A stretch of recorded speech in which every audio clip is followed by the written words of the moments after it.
How's it going, YouTube? Welcome back to another episode of Normalcy Aside. Today we're going to be going over a movie called Josee, the Tiger and the Fish. It was recommended, I'm not sure, in last week's episode after we watched Suzume, but it was recommended by Bodacious Bozo. As you guys can tell, it is just me today. Can't really give a reason as to why Bozo is not here, but instead I figured it's better that we do the podcast anyways and keep it going for every Monday. Whether this is gonna be a shorter episode or a longer episode, it just depends really. It depends on how good my memory is. So it was recommended. It is a drama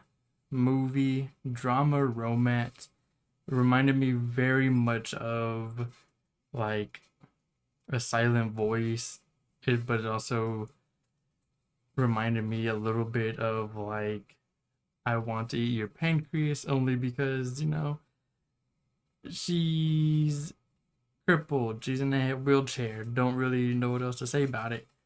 So we're gonna just go ahead and start off with the ratings. Actually, before then, I did try to call Bozo a couple times, but he didn't answer. So maybe he's just asleep. I figured, fuck it, we will keep the show going, and that's it. That's what we're doing. As you guys can see, this week we have the new characters that we're gonna be discussing, that we're gonna be talking about a little bit in this show and this movie actually. So this is gonna involve spoilers, maybe not as big of spoilers as you would think, seeing how the movie is kind of oldish but still kind of new. It came out in December of 2020, so it's only been out for almost 3 years. And I would say that my rating for it is gonna be I really enjoyed it, right? I don't know if I've mentioned it before, but I think a good anime, a good movie anime, if it does not have me crying or choked up or some tears coming out of my eyes, is not going to be that high on the list. I would give it maybe an 8.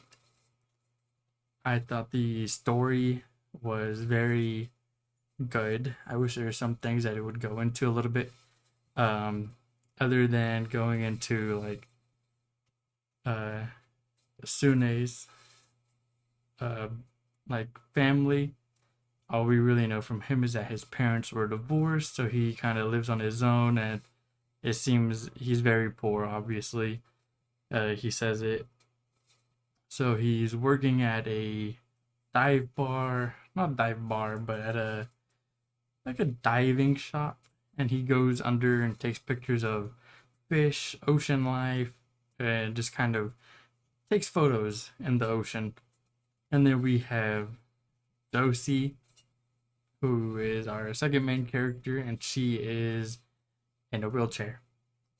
So the first couple of minutes, it's pretty quiet. It shows Tsuneo. He is just working.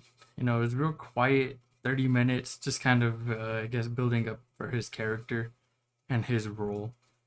And he meets Josee by she's going out of control down a hill in her wheelchair, screaming, bombing, and she's just going, right? She cannot stop herself. Her grandma is the one pushing her. Chizu, as you can see, is a very old lady.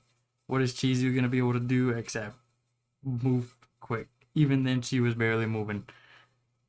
So somehow she gets tossed out of her chair, and she ends up flying, and she lands in our main character Tsune's lap, basically pushing them down. And she had the nerve to call this man a pervert when he saved her. Me personally, the second she called me a pervert, I'm gonna push her little cripple ass out of my lap, Because you ain't gonna disrespect me like that and call me a pervert. I'll tell you that much. But he's nicer. He's nicer than I am. So he helps her back in her wheelchair, and her grandma, thanks him, and he starts walking in the same direction that they're walking, pretty much. They're going home. He's trying to get to his apartment. It's been a long day. He just got ran over by this bitch in a wheelchair. Shit, I might as well be trying to get home too, honestly. And so Chizu, she's like, "Hey, Sune, you ain't eat, huh?" And he's like, "Nah, but I'm about to go home and eat." She said, "Get that sweet ass in here, and Grandma gonna cook you up something good to eat." Obviously, him being Japanese in their culture, he ain't gonna deny that, right? Shit, I wouldn't.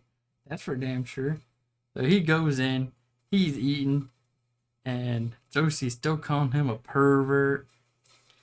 And he's just kind of talking about how he just takes all these odd jobs because he's trying to go study abroad in Mexico to dive and go to school. He's been learning Spanish. He just wants to take fucking pictures of this fish that he's seen in a pet store when he was little. And Josee is very she's not mean, right? She's very like bitchy, I guess. Like, yeah, she'd be more rude than mean, in my opinion. Sune, he's more of like a he's a little puss fart. Honestly, I don't know how to describe it other than that. He doesn't really stick up for himself as much as you see in the movie. Chizu, she's an old lady. She tells Josee that people are tigers or beasts, right? People out there in the world are just monsters. I guess because they just take advantage or they're just mean, especially to, I guess, old people and handicapped people, which I don't know, right? Could be true, could not be true. Who knows?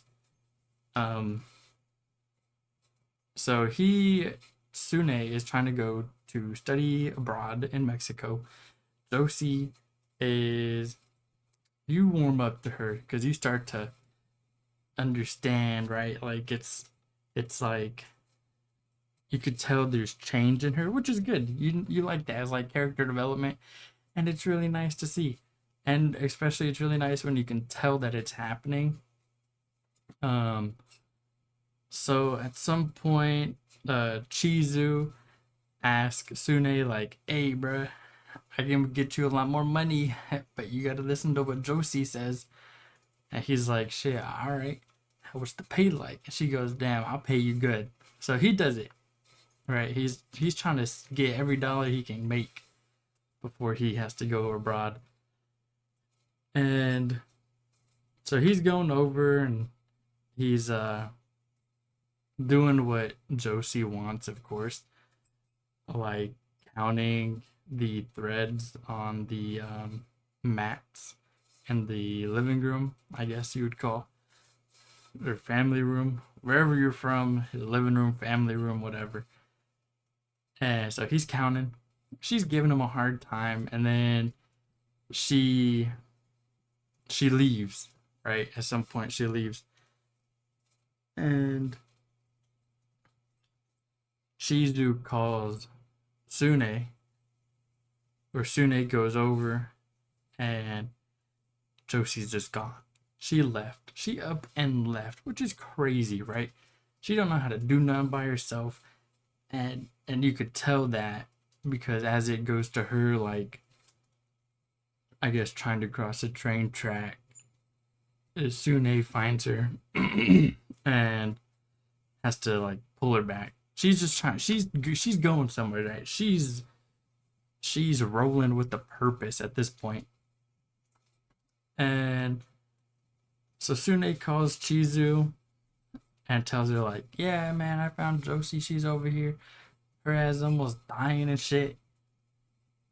And she's like, "I couldn't tell. I couldn't like read what their conversation was like on the phone, but later you kind of get the like, oh, that's what she said, because Sune and Josee end up going to the beach because her dad, before he died, was talking about what the ocean tasted like, right? Which didn't make sense to me because the ocean, if you want to taste the ocean, go put some salt in some water and put it in your mouth. That's what the fucking ocean tastes like. You don't need to go to the beach to taste the fucking ocean. Made no sense to me, but hey, to each their own, I guess. And so Sune is like, all right, I'll take you to the ocean. We'll go there right now. So they're going, and Josie's like a little kid. I guess she's very secluded. She's very isolated. That her grandma keeps her in the house all the time. They don't really leave, especially since she went on a joyride when she met Sune, which is just, out of luck, out of bad luck, I guess, because her grandma Chizu said that someone pushed Josee. So that's why she went down the hill, which is crazy because who would think about doing that? And they get to the beach, and Josee. Okay, first off, they're not at the beach yet. Or do they go to the beach first and then they go do other stuff? We'll say they go to the beach first, and then I'll probably end up wrapping around to the other shit. Alright, so they get to the beach. Josee, she's like, I gotta get to the beach, right? I gotta get to the ocean and see what it's like. And Sune is just kind of watching her, and she's crawling on the floor. Don't get me wrong, it's funny, right? There's no harm in watching someone who can't walk crawl on the floor with their hands, okay? Let me just say that first off. Nothing wrong with it. So she's crawling, and Sune's like, shit, baby, you want to go taste the water that bad? Shit, so he picks her up, sweeps her off her feet. Not like she could stand anyways. Sweeps her off her seat. My boy's got the impeccable riz. He's crazy. So he starts walking in the water, and I was thinking, damn, Sune, at least take your shoes off, right? Because then your sock's gonna get wet. Then your feet gonna stink when you take your shoes off later. That's just how it goes. I don't make the rules. So he takes her, and the water's coming up. They're barely in ankle deep water, and the water is hitting their face. Didn't make sense. Why is the water going so high? They're not that deep, right? They ain't far out. So she's like, oh, I taste it. Delicious salty water. All right, she's happy about it. Sune takes Josee back to her grandma's house. Her grandma's like, this is where you kind of see what, like, get a hint of what she told Sune on the phone when he found her, which was, I told you when you find her, you bring her straight back home. You don't go anywheres. You bring her here, and that's it. And that's when Chizu tells Sune, like, you do that shit again, and that's it. You're done, so buddy. No more. You're out of here. Fuck 3 strikes, 2 strikes, and you're gone, okay? I don't know what to tell you, Sune. I pay you, right? I pay the big bills to have you taking care of Josee, my sweet granddaughter. So he's like, all right, I understand. And that's when Sune tells Josee, like, or Josee mentions that there's more things she wants to do and experience since she is so isolated. And you can really tell that she's isolated just from the way she reacts to certain things, like seeing the beach, feeling the ocean breeze, right, when they get there. Oh, and she tells Sune, like, oh, my grandma, she takes a nap between 1 and 3. So we'll go then in the afternoon. This is 1 and 3. 1 p.m. to 3 p.m. So we'll figure out what to do then. So they start going on all these adventures, really, right? Like, he's like showing her what is around because she doesn't go anywhere. So he takes her to the library, and she finds this book, I guess, that references Josee. That's not her real name, I don't think, because her grandma calls her something else, but it could just be like a grandma nickname, you know? And so Josee is, oh, yeah, right here. Josee, her name is Kumiko, which I will put that, I'll do that right now, aka Kumiko. Bam. So this is Kumiko, aka Josee. So Sune is taking Josee to like the library where she meets she sees the books that she likes. I don't remember the author's name.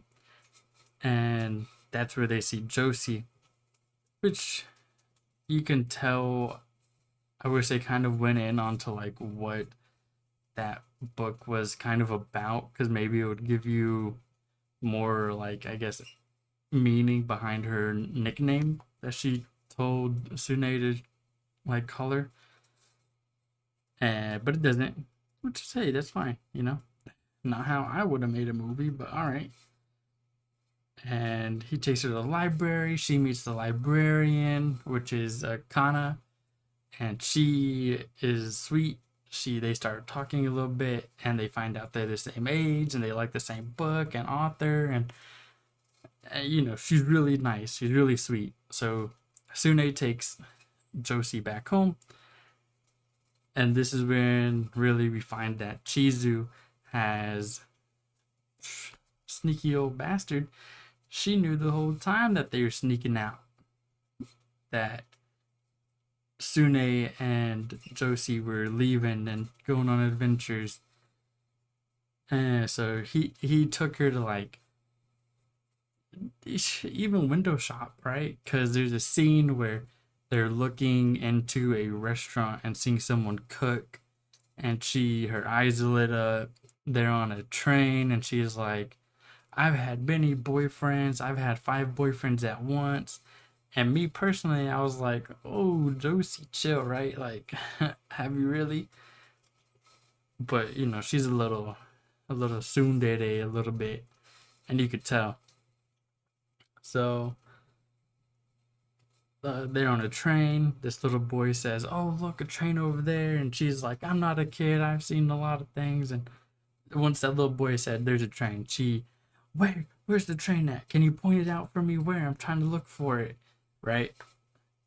So it's really sweet, actually, to see her open up a little more to Sune, who she was so cold towards. And as their story kind of progresses a little bit, she's more happy. She's a lot more happier. She cooked, right, and her grandma was surprised. And they went to an aquarium, which was a surprise. Like, she loves the water, she loves the ocean, and if she could do it, she'd probably go diving all the time. So, as we keep going,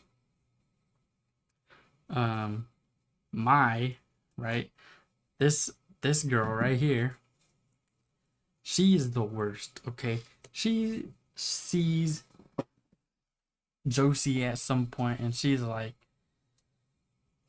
or Sune, let's backtrack.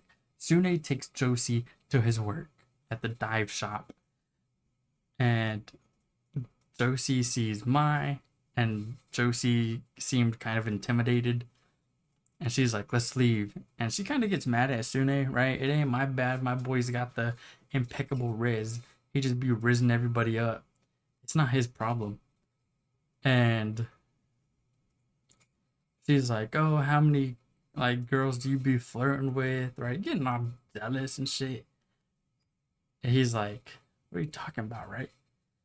Well, while they're arguing, There's okay. Let me just say at this point, we're 20 minutes in, and I have probably skipped through a lot of this movie. Let's be honest, because there's no one here to direct me, and I will just bounce all over the place because I fucking can, right?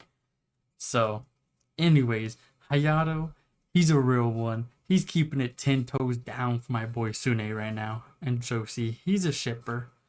And so Josee gets mad at Tsuneo for having a girl co-worker, and she goes to the library by herself, Josee, and Kana, she's like, "Hey, Josee, like, where's Sune? He ain't with you today." And she's like, "Oh, whatever. I don't care about him. He's, he could die for all I care, right? She's just being a little hater."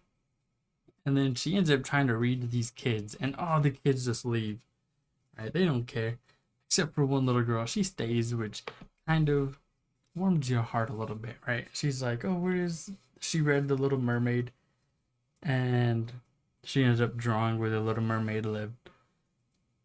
So this is when we find that Josee likes drawing. She likes paint, like, just drawing in general, I guess. And Kana and Tsuneo both told her, like, "Oh, we love your drawings. They're so good." And she kind of thought what she wants to do is be a drawer. She wants to be drawing or illustration. And she kind of like leaves. Oh God, there's so much that I feel like I just know I'm missing out on. I'm telling you guys. Um, so at some point, Mai tells Josee that she loves him and she knows so much shit about him. Oh, this is after. Fuck. Okay.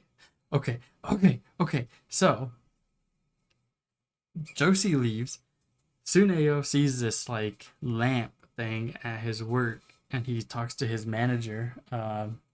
His name's not on here, but whatever, right? It's his manager. Who cares? And yeah, his name isn't even on here. Whatever. His talks to his manager, and he's like, "Hey, how do I make one? I guess, right?" We don't really see that happening, but he makes a fish, and he takes it to Josee, and he's like, "This is my favorite fish. I guess like my parents are divorced. My dad left, and I don't remember if he mentioned anything about his mom, but like that's pretty much it, right? So he's feels like he's had no family the whole time, and he's like, I relate to this fish because it seems like we're both just looking for our families. And Josee was like, "Nah, Sune, he wasn't lonely or looking for family because you visited him every day." And I was like, "Oh man."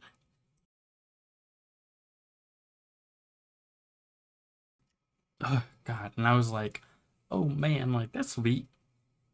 Right? And you could really tell that Josee is starting to like him a lot. I mean, why wouldn't she, right? They're doing a lot of shit together, a lot of first times for her. So he takes her this fish and she loves it.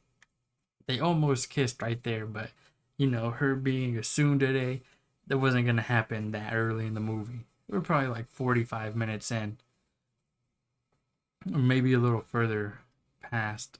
And that's when we figure out at some point Sune is diving and his oxygen tank is low, and he's like, "We gotta go surface. My tank is almost out of oxygen." And that's kind of when Mai and Hayato realize that Sune he's thinking, right? The gears are going, and he just seems miserable. He's overthinking a lot. He's worrying about Josee. And that's when Mai finds Josee, and you think she's gonna tell her something sweet, right? But she doesn't. This bitch, without Hayato knowing what she's gonna do, Mai says, "You're a burden. You're ruining his like dreams. You're making him worry for nothing. And really, if you want him to live his dreams, you better forget about him. And Hayato's like, hey, yo, like, what are you doing? That's not what we, like, we're coming over here for. We're coming over to make her feel better, right? Oh, because her grandma died. So Chizu died. Chizu's dead at this point. And that's when Mai tells Josee all that shit. And it takes a toll on Mai. Like, you could, I mean, on Josee, and you could tell, right? Like, her whole demeanor changes, and you could tell she feels hurt. She just leaves, or I guess rolls away. And Hayato's like, "Oh, don't listen to her. She didn't mean that. Like, I'm sorry." And so they leave. And then Josee is gone. And she's like, Sune goes over, and the house is clean and organized. Everything seems like boxed up. Sune goes over, and he's like, hey, Josee, like, what's wrong? And she goes, we're going to go to the ocean. This is going to be your last, chore as my servant. So you'll take me to the ocean, and that's it. We're done. No more contact. And he's like, well, that's kind of weird, right? Like, whatever. We'll go to the ocean anyways. They go to the ocean, and she stops right before the sand, and he goes, okay, well, just to the shoreline. And she goes, nah, here's fine. And that's kind of when she tells him, like, she doesn't want to see him. And he's just kind of doing it because it was a job, right? Like, his grandma was paying him to go visit Josee and, like, do what she wants, basically. And she's like, I'm leaving.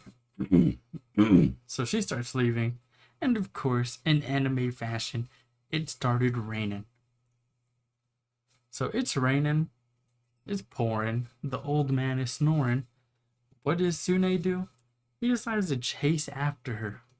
Or I guess I don't remember if he's sprinting or jogging, but he's basically going towards Josee. And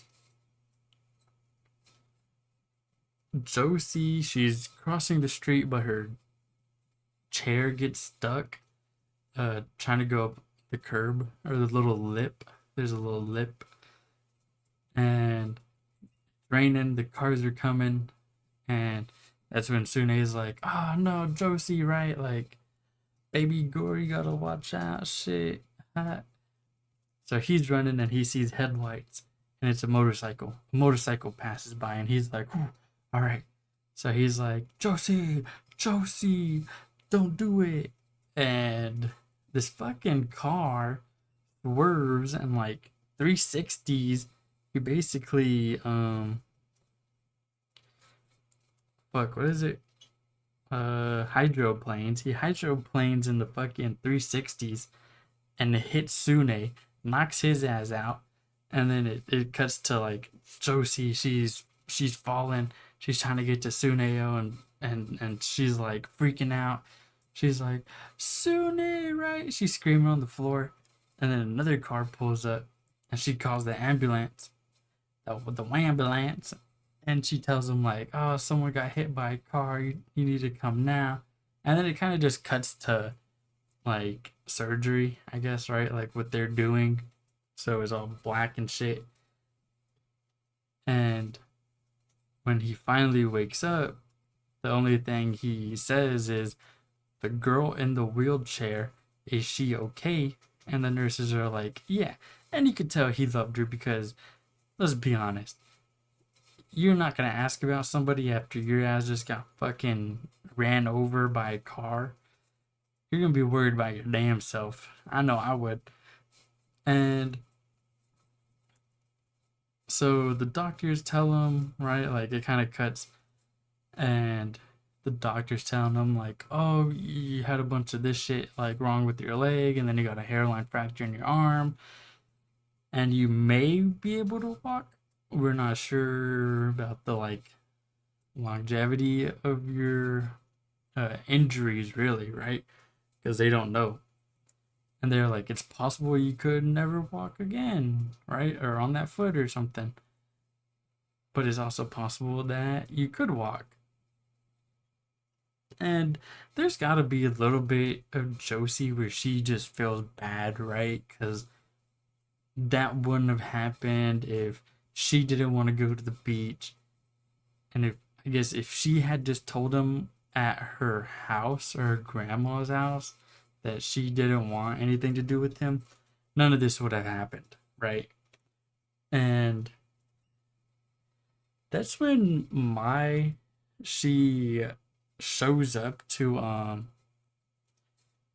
Josee's house, bangs on the door, and is like, "You don't know Sune how I know him. I know 100, 100 times more than you do." And she starts listing off a whole bunch of things about Sune, and uh, fucking Josee, she opened that door up and she was like, "Bitch, I don't give a fuck if you know Sune more than I do.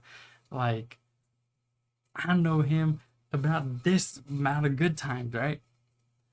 He would never give up his fucking dreams of going to study abroad and just live with what has happened, right? Like, that's not what he would do. He would fucking fight for that shit. He was not a quitter." And she leaves, and she's like, "I'm a good woman," and Hayato is just standing, a distance away, and she's like, "I'm a good woman." And that's when Hayato, I fucking love this dude. He's so funny. Like, the shit he does is just so stupid. He's like, "Oh, if you're a good woman, then you don't mind buying me dinner, right?" Like, what the fuck, dude? Like, she's over here crying, fighting this girl about this guy. He's like, "So you got dinner, right? It's on you. It's cool. It's good." So Josie goes to the library, which Kano works at. Kano is the librarian. She works there. And I guess she's like, "I want to draw." And she draws a book. Um, and it's sweet, right? It's like the mermaid and the Shing and the mermaid or something like that. Um, I'll look for it while I'm talking about it. So as like this is going on, um, Mai takes Sune out of the hospital, and she's like, "I think it would be good for you to get some fresh air. Let's go, and we'll just kind of get some fresh air. Like, you've been inside the hospital this whole time. It would be good for you."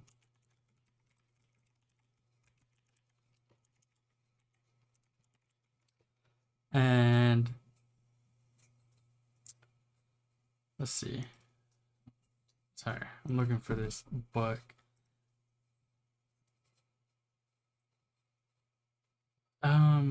Okay. It's like, I'm telling you, it is like the Shing and the Shing and the mermaid. I'm pretty sure, but I'm not too sure. Right? Like, that's just what I'm trying to remember. I did watch the movie today, Sunday, the day before this episode goes out. But anyway, that doesn't matter. So she's like, "Hey, kind of help my ass, right?" And that's when she goes to the dive shop and she's like, "Hey, Hayato, I need your help. Let me borrow your face," right? I guess she's using him as reference, or like, she uses him to like get out of the hospital part, right?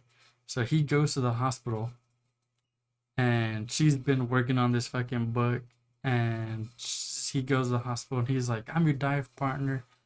Regardless if you can dive again, like, I got your fucking oxygen, bitch. Like we're in this together, pretty much." And which is kind of reassuring, right? Like those friends that you make can really last. I guess they can fucking last, regardless of what happens. So he's like, down in the dumps. He's like, whatever, we'll just fucking go. So they go to the library. And in the library, uh, you see Josee. She's got her hair short. It's shorter than what's in the picture, than what this picture shows of her. But it's probably like to her ears, so her hair's just a little shorter than what it is. Maybe like a couple inches or something. And she's reading this book, The Mermaid and the Shing, right? It's basically based off of Josee and Tsune, where Josee finds this seashell and it gives her a wish to like have human legs or to have fish, like to have her mermaid tail. And as she's telling it, she's basically like, "Oh, Tsune, you helped me, right? Like, you were there when I needed somebody, and we experienced so many different things together that you could tell like they fell in love, right? They've been in love longer than just that part, but like that's when you kind of like I guess see it more and not just like little specks. It's like out there. And she's reading the book and it's good. Sune liked it, he's clapping, which gets everybody else clapping, which Josee felt good about. And then it kind of cuts to him and he's going through rehab. This is kind of like towards the end credits, right? We're probably an hour in and he is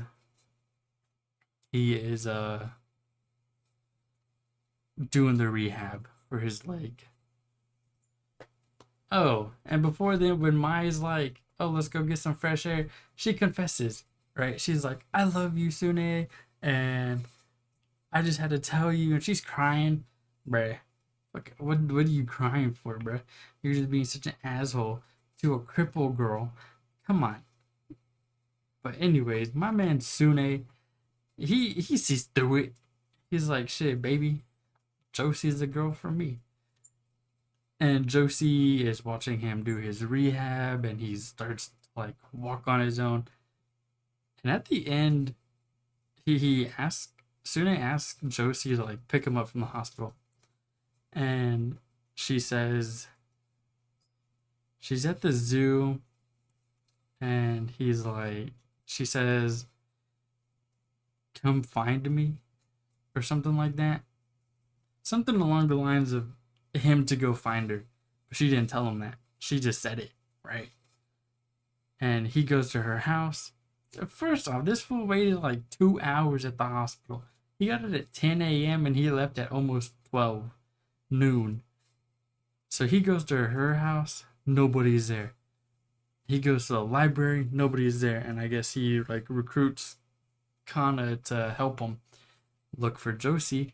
And then he goes and texts the Hayato and May, whatever. Text May, like, "Josie's missing, I need help finding her." And he goes to the train station, and that's when he talks to the guy with the tickets. And he's like, "Oh yeah, I seen her. She hopped on this train. She's going here." So Sune hops on the train in his fucking back from the hospital and his crutch, because his foot, right?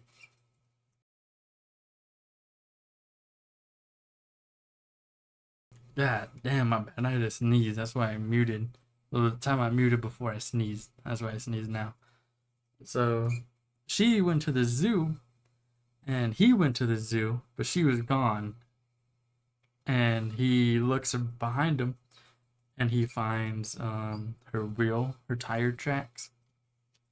So he finds her tire tracks and he's following them. I don't know if I don't remember if he still has his bag on, but he's limping. There's a pimp with a limp right there. He's going. He's chasing that fucking track. And he loses it, right? Because I guess it looked like the Tokyo Center Square where it's got the crosswalks. And he loses the tracks there. But he ends up finding her, um, ironically enough, he was walking, I guess he was walking back home, and Josee was on that same hill from in the beginning of the movie. And this guy's dog got off the leash and ran, and the guy bumped into her. And again, Sune, he's fucked up. He's got a crutch on. And Josee, there she goes, starts fucking speed demon down this hill and there's snow. And again, just like in the beginning, she hops out of her chair. And that's when you hear Sune go, Josee! Right? And catches her. Of course. Of course he caught her. Why wouldn't he catch her? They love each other. That's what they do. And she's like, she's surprised. And that's when he tells her, like, Josee, I love you. And she's like, I love you too, my servant, right? So they confess each other's love and they kiss. And she's like, whoa, I didn't expect that. And he goes, was it that bad? She goes, no, it was better than I expected. And she kisses him again. I was like, dang, these guys about to fuck. And he's like, I'm still gonna go abroad to Mexico, but I love you. I want to be with you, baby. So let's be together. And they do. And then like the credits weren't really credits. It was more of like previous things that happened in the movie, which were pretty good. I just kind of skipped towards the end where Sune, he comes back from college. I guess he's on break. And Josee's sitting on a bench in the park, and there's cherry blossoms falling. Very springy, right? Very springtime of the year. She's sitting there, and he's like, wow, I guess you're right. They really are like a movie. And she's like, why didn't you tell me you were coming? He's like, I wanted to surprise you, my Josee girl. And she blushes, and that's pretty much how the movie ends, right? So they end up together, which is good.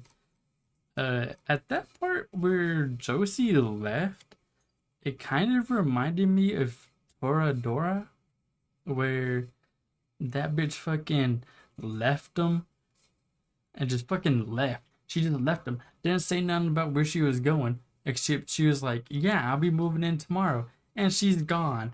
Couldn't believe it. And then she comes back. At least the fucking ending was there, but it took me like a week of fucking Toradora to realize that because I was depressed and it ruined me. At least this movie, I watched it all the way through and got closure in the same time. He wasn't gone forever. God, trauma. So, that's the movie. That's fucking Josee the Tiger and the Fish. It was a good movie. I enjoyed it. I give it an 8 out of 10. I think the storyline was great. I wish there was a little bit of things that we'd go more into, like what kind of disease does Josee have if she has one, like how did she end up in this wheelchair? What are the books? Why did she choose the name Josee, right? Like that's what I want to know. And that's the movie, guys. I'm surprised. I went on for 40, we'll say 45 minutes. We'll just round up. And that was this episode of Normalcy Aside. With yours truly, Wired Tin Can. Bodacious Bozo can't be here because he a bitch. Alright, I don't know where he's at. I called him several times today to record this episode, and he wasn't there. So I don't know. Maybe he'll be here next week. I'll have to find a movie or a show. Oh, and I did see while I was trying to look up what book Josee wrote in the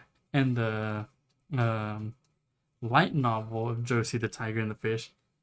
Her, Josee, and Tsuneo get married. So we have a fucking thing conclusion about them. They just ain't dating. They get married, which is good, right? If you guys did enjoy this video, because that's where I'm ending it, because I finished the fucking review. If you did enjoy the video, leave a like, leave a comment of what you want us to watch next, and we'll watch it, and we'll talk about it, and we'll rate it, and tell you, hey, what's good. If it's a shitty movie or a show, we'll say it's a shitty movie and a show several times. You'll get the fucking point across. And if it's good, we'll say it's good once, and that's it. But if you have enjoyed this video, go ahead and leave a like, comment down below, subscribe, turn on post notifications so whenever we post and upload a new video, you'll get a notification. I've heard that YouTube is sometimes finicky with recommending videos when you subscribe to a channel. So turning on notifications is a good way of making sure you get message, really. And that's it. Goodbye.